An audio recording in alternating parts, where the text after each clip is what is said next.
You know how sometimes you can only have one toy? I mean, it's kind of the opposite for a toy company of a master toy license, right? When they're only making one product. And this happens all the time, especially with toy companies own. Things like Suckerman or the classic Evil Knievel stunt cycle. One toy, not part of a assortment of toys or a planogram. Now, obviously, most licensed product goes very deep. Star Wars affected the toy industry tremendously by showing that you could do more than just the main characters. But this is the exception, not the rule. Most licenses that toy companies go after honestly tend to be one wave, maybe two, but your kind of one wave syndrome is, well, because most things just are kind of here and there.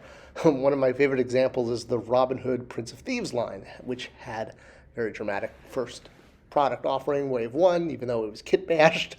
But that mysterious second wave, which never shipped to stores, well, it's because there just wasn't that much demand. And this is the way it is for most licenses. A lot of times future plans are created, but one wave is all that they're able to ship based on what retailers feel that they can move and what consumers will actually purchase. Economics, what a concept. All right, so this is true just as much in modern toys as it is in vintage toys, and all the time we basically see even major licenses where only the hero and maybe the villain are made, instead of going deep into what would be a Star Wars-esque character selection. This is 100% the exception to the rule. Another example might be Justice League Unlimited, another line that went very deep, but most toy lines do not. These tend to, set a bad precedent.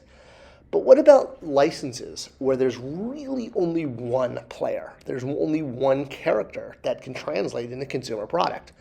Now, obviously, there are some where this is obvious from the start and you can only have one character and there aren't really any secondary. But sometimes this can be a little bit difficult. A good example is Princess Bride. When it first came out with NECA, they did one figure and it sold, well, I suppose okay, but not enough to justify a second figure. Fast forward 20 years or so, and McFarlane Toys picked up the license and put out a whole line of Princess Bride figures, but again, they didn't sell. They had to do repaints of all of the tools in order to try to at least maximize the license. But this is an example of a brand that companies try to do a full wave of, but really are one character brands, the Dread Pirate Roberts. Other examples that are a little bit more clear are horror properties.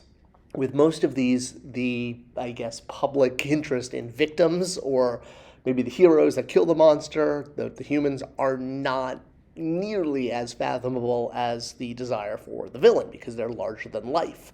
They are usually very colorful and, well, sometimes bloody, but also very toyetic in nature, which is why the horror category tends to very much be a one-off. There really is one, maybe two characters per license, per movie.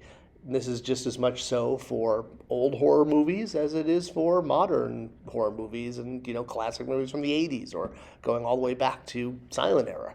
The villain of horror movies tends to be that over-the-top toyetic character. Not that heroes can't do this as well. Good example is Rocketeer, a character that we wanted for a toy for years and decades and just never seemed to make it to shelf. And then now suddenly we have like 6 different versions of him in 6-inch. Crazy.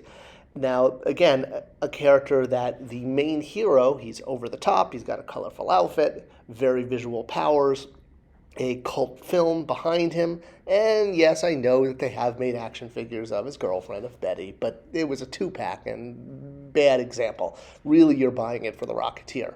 And the fact that most of the Rocketeer releases really have just been a single release emphasizes the fact that this is a good one and done.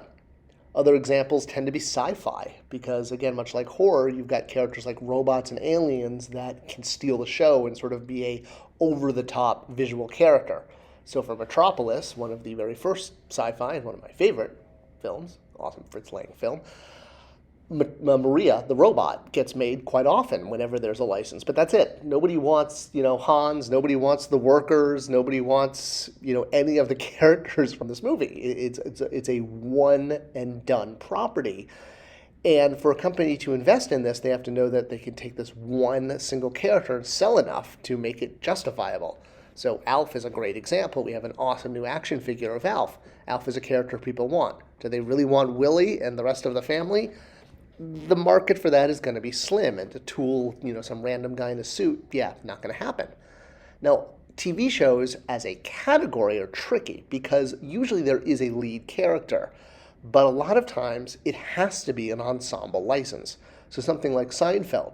Maybe Kramer's a breakout character, maybe Jerry, but you're basically going to find every licensed product with them with all 4 characters. Or, there might be a single release. Another example of this is Big Bang Theory. Sheldon clearly the breakout character, especially amongst toy collectors, and there's clearly a market for Sheldon Cooper action figures, a guy who's all about collecting action figures and sort of symbolizes what's awesome about our hobby. Absolutely, I get it. I have a Sheldon action figure in my office. But as part of the license for Big Bang Theory, you are required to do the entire cast because, well, Warner Brothers doesn't want to play favorites with its talent. So if you wanted to make a Sheldon toy, well, you have to make Penny and Bernadette and everybody else too. So even though there might be a breakout character, if you're dealing with human actors, you often have to have an ensemble license, unlike Alf, where you're dealing with a puppet. So that's why there are so many group shots of Big Bang Theory characters. So how do you navigate this? How does a toy company know what to go after? Well, it's kind of all about pairing and figuring out, okay, if a property only has one dynamic character, what if we get a whole bunch of properties that only have one dynamic character and combine them into a brand, like McFarlane successfully did with their movie license. What was it? Not Movie Masters, that was Mattel. Cult Classics? I forget. They change these names all the time. But yeah, it was a great way of taking these breakout characters, and if there is that one single character from an IP, there is a path to market, but it's tricky. And it really has to be an exception to the rule, because doing only one character means you have to make your profit, your margin off of the tooling from the one SKU. I hope you enjoyed this video and it was a good look at single release figure licenses. Have any other examples? I'd love to know them in the comments below. What brands do you have where there's only one licensable character that you either own or want to own? Let me know in the comments. And as always, thanks for watching, thanks for sharing, and I'll see you in the next video.